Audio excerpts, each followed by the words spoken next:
needs eyes everywhere. That's you. You're 15, sitting on a plastic chair outside a convenience store in Culiacan. You have a phone, a Coke, and one job. Watch the road. If you see military trucks, you text a bird. If you see black SUVs with tinted windows, you text a snake. That means rival cartel. You're paid $100 a week. Cash. No questions. The other guys don't talk to you. You're furniture. But you're learning. You see how the system works. The police drive by twice a day. They wave. They're on payroll. The real threat is the Marines. They can't be bought. One day, a convoy rolls through. You freeze. You forgot to send the warning. 30 seconds later, your phone explodes with messages. Where were you? You asleep? A man appears next to you. He doesn't yell. He just looks at you. Next time, we bury you in the desert. You don't forget again. Level 2. The transporter. You're 18.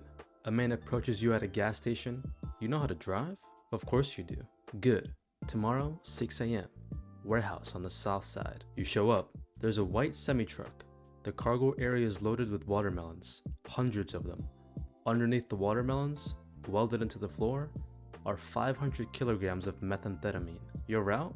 Sinaloa to Tijuana. 8 hours. If you get stopped, you go into prison for 20 years. If you make it, you get 3,000. You drive. Every time you see headlights in the mirror, your stomach drops. But you make it. You park at a warehouse. Men unload the truck. One of them hands you an envelope. You've never held this much money in your life. You do it again next week. And the week after. You're making more in a month than your father made in a year before the cartel killed him for refusing to sell his land. Your work becomes routine. You stop being scared. That's when people get sloppy. That's when they get caught. Your cousin gets arrested at a checkpoint. He's 15 years in Altiplanto. Your cartel doesn't send lawyers. They just find a new driver. Level 3. The collector. You've been driving for 2 years. No arrests. No accidents. You've proven you're reliable. Now they give you a gun and a list of addresses. You're a collector. Business owners in the plaza pay a monthly tax. It's not optional. A taco stand pays $500. A pharmacy pays $2,000. A nightclub pays $10,000. You go door to door. You collect the envelopes. Most people pay without issue. They know the rules.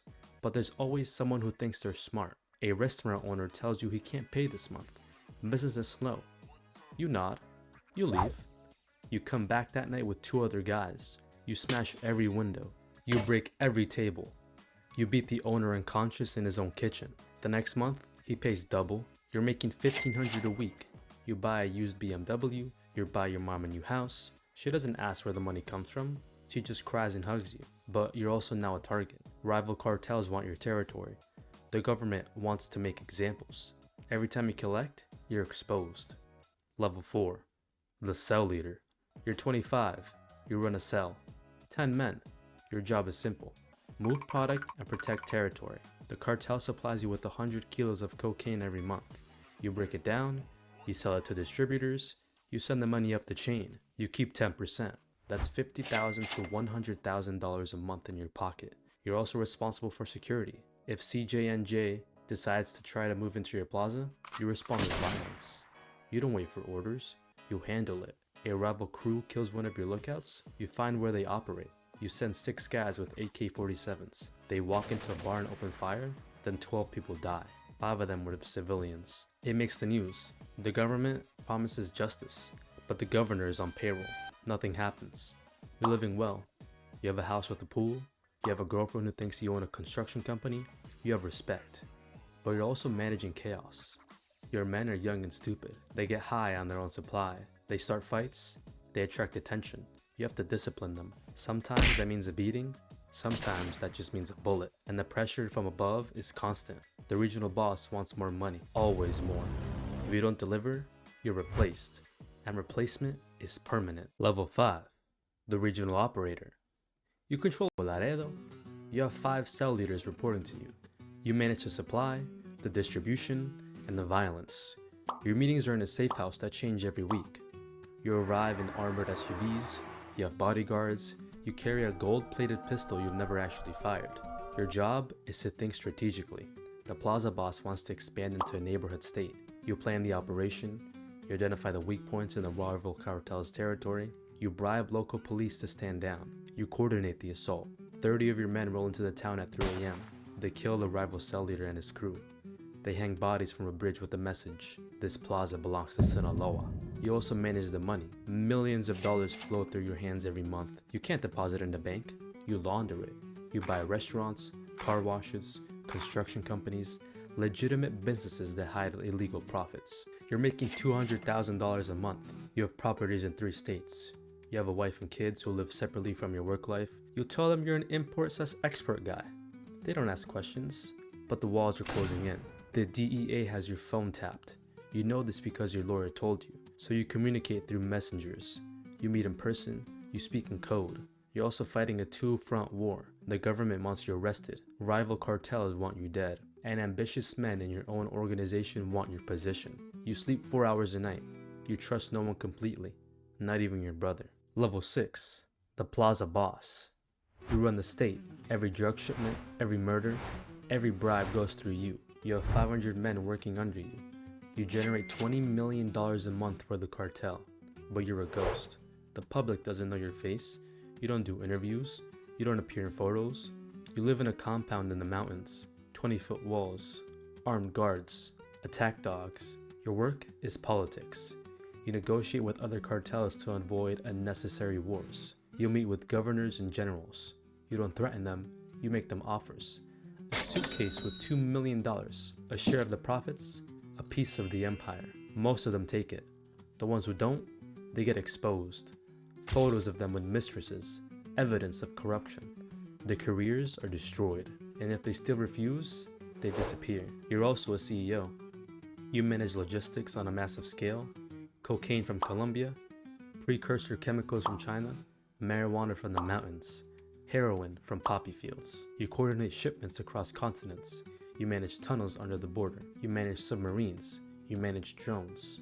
You're making $1 million a month personally, but money is just a number on a screen. You have everything you could want and nothing you actually need. You can't go to your daughter's quinceañera. That's too dangerous. You can't visit your mother's grave. Snipers might be waiting. You live in a golden cage, and the paranoia is eating you alive. Your head of security might be working for the DEA. Your accountant might be skimming. Your right-hand man might be planning a coup. You execute 2 of your men based off suspicion alone.